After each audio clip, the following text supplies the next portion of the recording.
여러분들은 시편 가운데에서 가장 좋아하는 시편이 몇 편이십니까?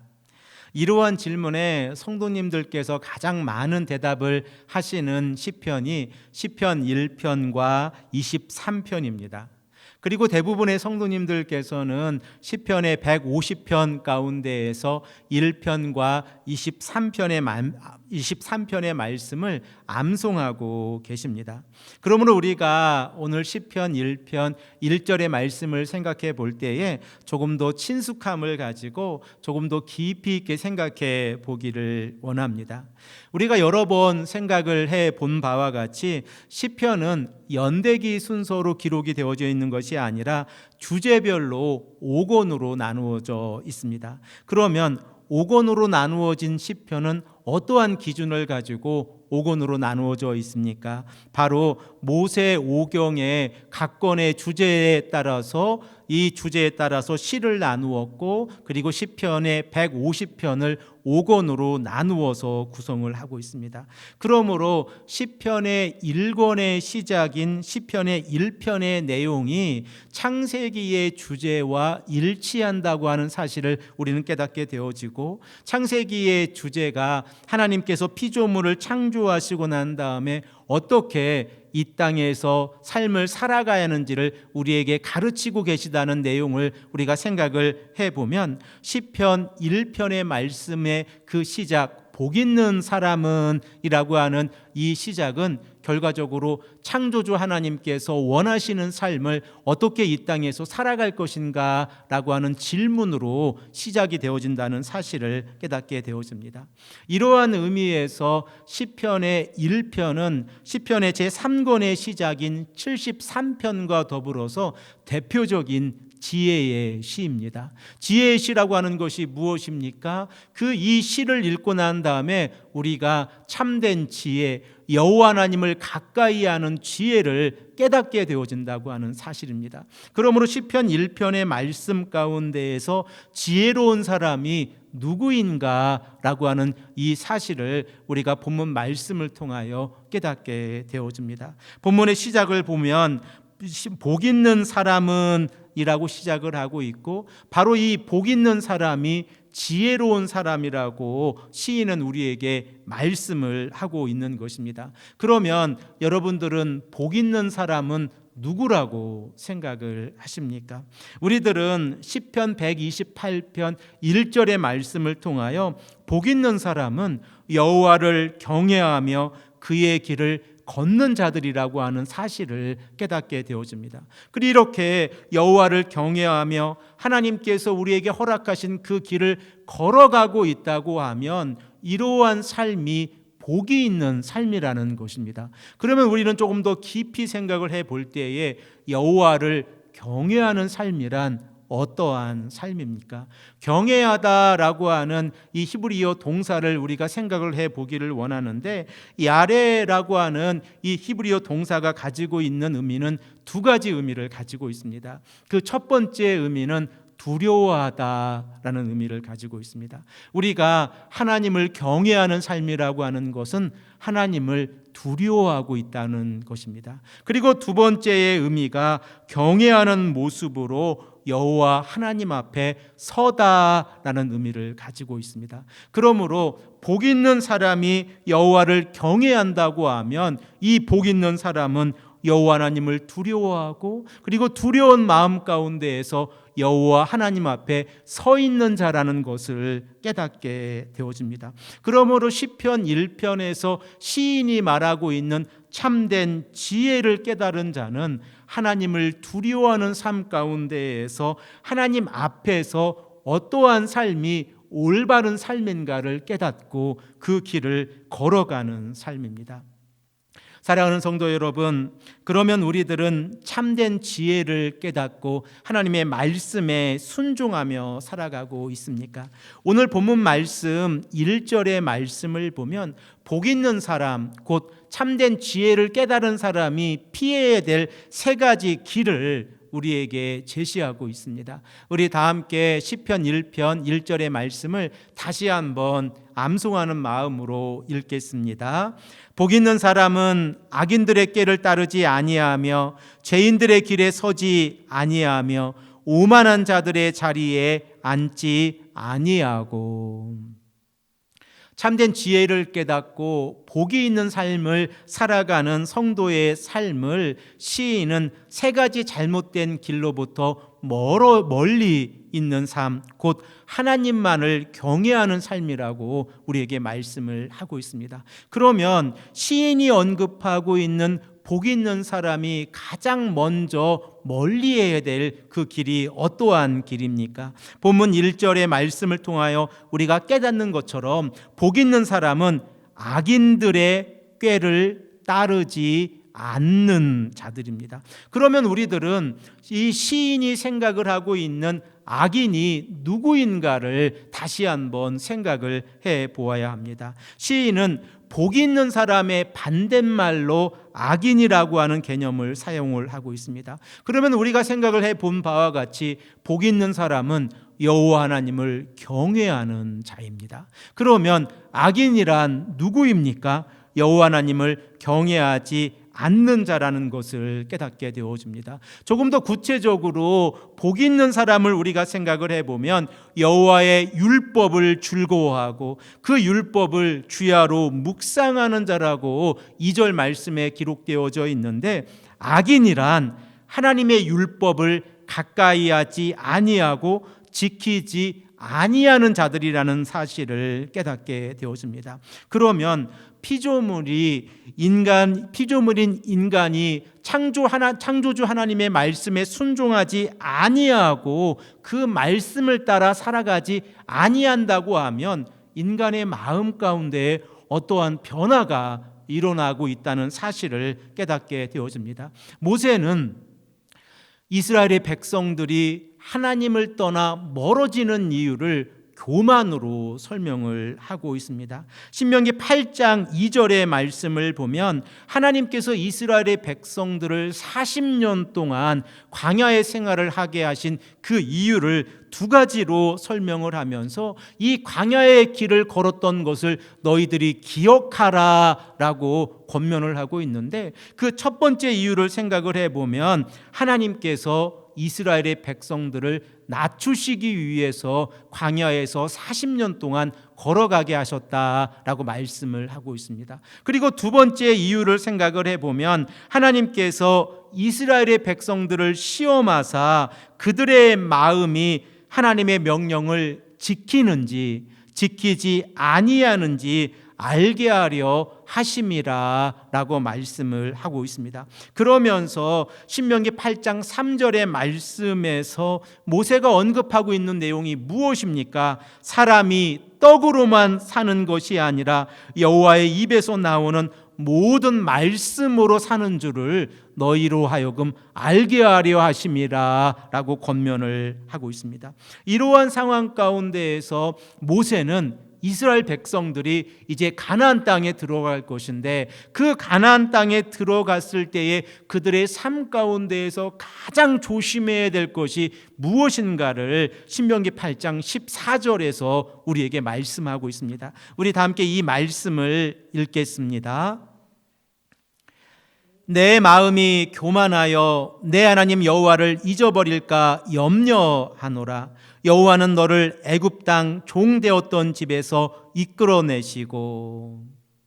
모세가 신명기 8장 14절에서 이스라엘 백성들에게 말씀하고 있는 내용이 무엇입니까? 이스라엘의 백성들의 마음이 교만하여서 여호와 하나님을 잊어버릴까 염려하노라 라고 말씀을 하고 있습니다. 그러면서 하시는 말씀이 하나님께서 이스라엘의 백성들을 애굽에서 인도해내신 하나님이라는 것입니다. 이 사실을 잊어버렸을 때에 그들은 하나님으로부터 멀리 떨어져 살아가게 되어진다는 사실입니다. 이 말씀을 우리들의 삶에 적용을 해 보십시오. 우리가 하나님의 말씀을 잊어버리고 하나님을 가까이 하지 아니하고 하나님의 말씀대로 살아가지 아니할 때가 언제입니까? 바로 우리의 마음 가운데 교만이라고 하는 것이 찾아와서 하나님을 인정하지 아니하고도 우리 스스로 살아갈 수 있다고 생각하는 바로 그 시점이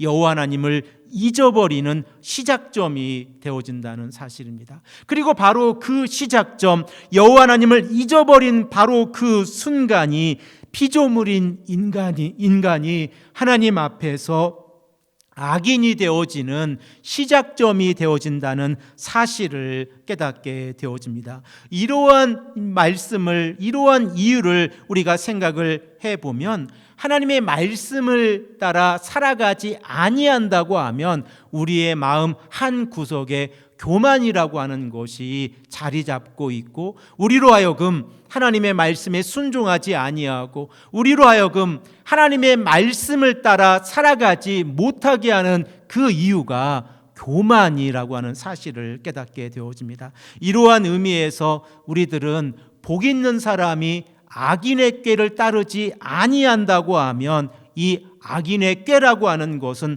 하나님을 인정하지 않아도 이 땅에서 살아갈 수 있다고 하는 잘못된 가르침이라고 하는 사실을 깨닫게 되어집니다. 그러면 시인이 두 번째로 언급을 하고 있는 복 있는 사람은 어떠한 삶입니까? 본문 1절의 말씀을 보면 죄인의 길에 서지 않는 사람들입니다. 우리들은 죄인의 길이라고 하는 그 의미를 먼저 정의를 해 보기를 원하는데, 시인은 죄인이라고 하는 이 단어와 악인이라고 하는 단어를 거의 비슷한 의미, 동의어로 사용을 하고 있습니다. 그러면 죄인이라고 하는 이 단어와 악인이라고 하는 단어를 서로 연결을 시킨다고 하면 시편 7편 14절의 말씀에서 다윗이 언급을 하고 있는 것처럼 악인이 죄악을 낳음이며 재앙을 베어 거짓을 낳았도다 라고 표현을 하고 있는데, 결과적으로 악인이 낳는 것이 무엇입니까? 첫 번째가 죄악이고 두 번째가 거짓입니다. 이 죄악과 거짓이라고 하는 것이 무엇입니까? 우리가 이 땅을 살아가면서 교만하여져서 여호와 하나님의 말씀에 순종하지 아니하고 살아가도 이 땅에서 여유롭게 살아갈 수 있다. 이 땅에서 하나님을 의지하지 아니하고 살아가도 이 땅에서의 삶 가운데에서 부족함이 없다라고 하는 잘못된 가르침을 주는 것입니다. 그래서 다윗은 시편 7편 12절의 말씀에 악인을 설명하고 있는데, 그 악인이란 회개하지 않는 자입니다. 하나님 앞에서 우리가 기도하며 나아갈 때 회개라고 하는 것은 우리의 잘못을 되돌아보는 것입니다. 그리고 그 회개하는 시점은 우리로 하여금 여호와 하나님을 인정하는 시점입니다. 그런데 교만이라는 것이 우리의 마음에 들어왔을 때 생각을 해보십시오. 하나님을 인정하지 않게 되었습니다. 하나님을 인정하지 않게 되자 회개할 필요가 없게 된 것입니다. 이러한 삶을 살아가게 되어지면 그들은 죄인의 길에 서게 된다는 사실을 우리는 깨닫게 되어집니다. 악인들의 마음 가운데에서 죄인의 길을 걸어갈 때에 그 죄인들의 마음 가운데에서 어떠한 마음이 있습니까? 바로 욕심이라고 하는 것이 자라납니다. 그리고 그 욕심은 탐욕을 부리게 되어지고, 그리고 교만하여서 여호와 하나님을 잊어버리고 살아갈 때에 여호와 하나님을 잊어버리며 살아가는 것으로 끝이 나는 것이 아니라 여호와 하나님을 배반하게 되어진다고 시편 10편 3절 말씀에 기록을 하고 있습니다. 그 결과 악인은 죄인이 되어서 하나님을 인정하지 않게 됩니다. 우리 다 함께 시편 10편 4절의 말씀을 읽겠습니다. 악인은 그의 교만한 얼굴로 말하기를 여호와께서 이를 감찰하지 아니하신다 하며 그의 모든 사상에 하나님이 없다 하나이다. 사랑하는 성도 여러분, 악인의 모습 가운데에서 가장 위험한 모습이 무엇입니까? 그들이 교만하여 여호와 하나님을 잊어버리고 하나님을 배반하였을 때에 그들의 삶의 끝자락에서 말을 하고 있는 내용이 하나님이 없다. 하나님은 이 땅에 존재하지 아니한다라고 외치고 있는 것입니다. 그 결과 죄인의 길이라고 하는 것은 하나님을 인정하지 않는 길이라고 하는 사실을 우리는 깨닫게 되어집니다. 이사야서의 말씀을 읽어보면 이사야서 1장 24절에서 31절의 말씀 가운데에서 여호와 하나님께서 죄로 가득한 성읍을 회복시키시는 이 말씀이 기록되어져 있습니다. 하나님께서 시온성을 회복시키실 때 그 시온성은 얼마나 기쁘고 감사한 곳이겠습니까?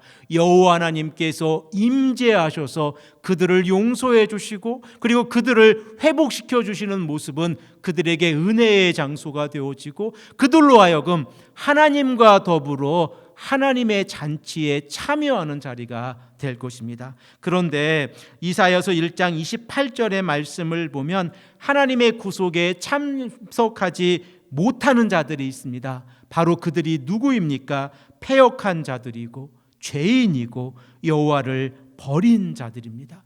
그들은 우상을 섬기고 있고 하나님을 인정하고 있지 않습니다. 그 결과 그들의 삶의 모습이 잎사귀가 마른 상수리 나무와 같을 것이고 그리고 물이 없는 동산과 같을 것이다 라고 이사야 선지자는 말씀을 하고 있습니다. 그러므로 우리들의 삶을 늘 되돌아보아야 합니다. 죄인의 길에 서지 않기 위해서는 우리들의 삶 가운데에서 여호와 하나님을 인정하는 삶을 살아가기 위해서 하나님을 경외하는 삶을 살아가기 위해서 우리가 어떠한 삶을 살아가야 하는지를 늘 되돌아보고 말씀에 순종하는 삶을 살아가야 합니다. 세 번째로 복 있는 사람이란 오만한 자들의 자리에 앉지 않는 것입니다. 우리들은 오만한 자들이라고 하는 이 표현을 먼저 정의를 해 보기를 원하는데 히브리어 명사 오만한 자라고 하는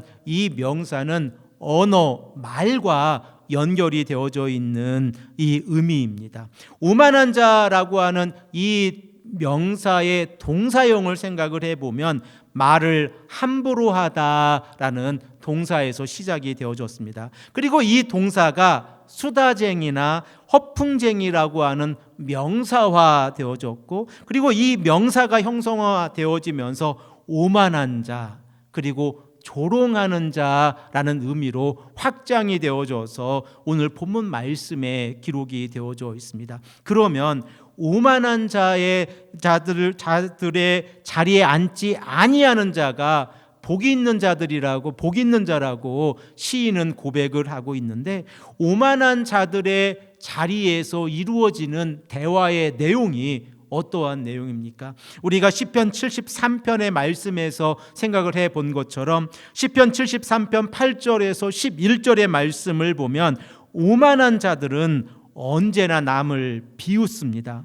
그리고 악한 말을 합니다. 그리고 폭언을 합니다. 그리고 심지어 하늘을 대적하여 하나님을 무시하는 말을 합니다.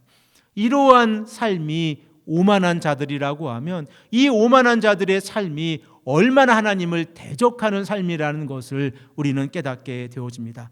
그러면 우리들은 더 나아가서 왜 오만한 자들이 하나님을 인정하지 아니하는지도 생각을 해 보아야 됩니다.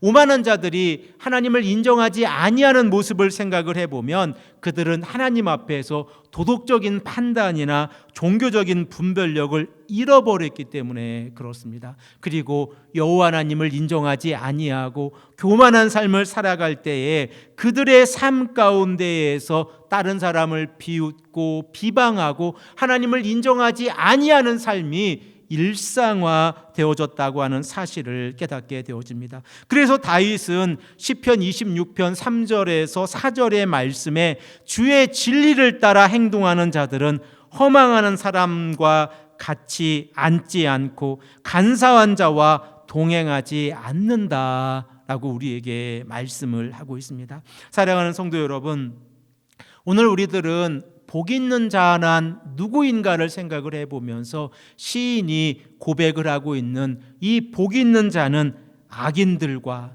그리고 죄인들과 그리고 오만한 자들과 함께하지 아니하는 자가 복 있는 자라고 언급하고 있는 것을 우리는 생각을 해 보았습니다. 그러면 오늘 본문 말씀 1절의 말씀을 다시 한번 우리가 읽어 보겠습니다.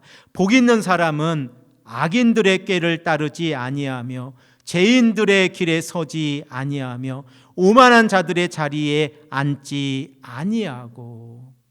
이 말씀을 읽고 우리가 1절의 말씀을 주의 있게 보십시오. 그러면 우리들은 한 가지 중요한 점을 발견하게 되어집니다. 시인은 복 있는 사람은 이라고 하면서 이 복 있는 사람을 단수로 설명을 하고 있고 악인들, 죄인들, 오만한 자들을 복수로 설명을 하고 있다는 사실입니다. 이 사실을 통하여 우리가 깨닫게 되어지는 것은 복 있는 자란 고독하고 외로운 길을 걸어가는 자들입니다. 이 땅의 삶 가운데에서 많은 사람들이 세상과 함께 살아가면서 악인들의 삶을 살아가고 죄인들의 삶을 살아가고 오만한 자들의 삶을 살아간다는 것입니다. 그 가운데에서 복 있는 자, 바로 그 사람은 예수님께서 마태복음 7장 13절에서 14절에 말씀하고 있는 것처럼 좁고 비좁은 길을 걸어가는 자입니다. 그리고 그 사람이 걸어가는 길은 생명의 길이라고 하는 사실을 우리는 깨닫게 되어집니다. 오늘 본문 시편 1편 1절의 말씀을 통하여 우리가 깨닫게 되어지는 것은 이 길이 힘든 길이라는 사실입니다. 그러나 이 길의 끝자락에는 우리에게 생명이 있고 영원한 하나님의 나라가 있고 우리에게 하나님께서 인정하시는 하나님의 영원한 복이 있다는 것을 깨닫게 되어지면 우리의 삶 가운데에서 악인들의 삶, 죄인들의 삶, 오만한 자들의 삶과 함께하지 아니하고 복 있는 사람으로 이 땅을 살아가게 합니다. 우리로 하여금 이러한 삶을 살아가게 하신 하나님께 감사하고 우리로 하여금 이러한 삶 가운데에서 우리의 신앙이 흔들리지 아니함을 감사하고 간절한 모습으로 하나님께 간구하시는 귀하고 복된 성도님들이 되시기를 간절히 축복합니다. 함께 기도드리겠습니다.